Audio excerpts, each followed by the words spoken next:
نبی کریم صلی اللہ علیہ وآلہ وسلم نے فرمایا، روزہ اور قرآن قیامت کے دن بندے کے لیے سفارش کریں گے۔ 7 برس کے بچے کو نماز سکھاؤ اور 10 برس کے بچے کو نماز نہ پڑھے تو ڈانٹ کر بھی پڑھاؤ۔ جب رستے پر چلنا شروع کرتے ہیں تو رستہ نظر آنے لگتا ہے۔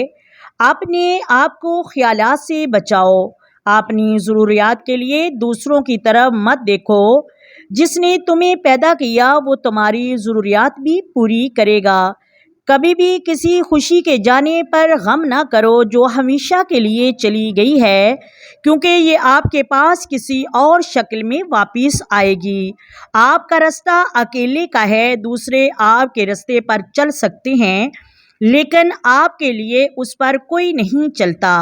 جس گھر میں باتھ روم کا دروازہ کھلا رہتا ہے وہاں زیادہ بیماریاں آتی ہیں۔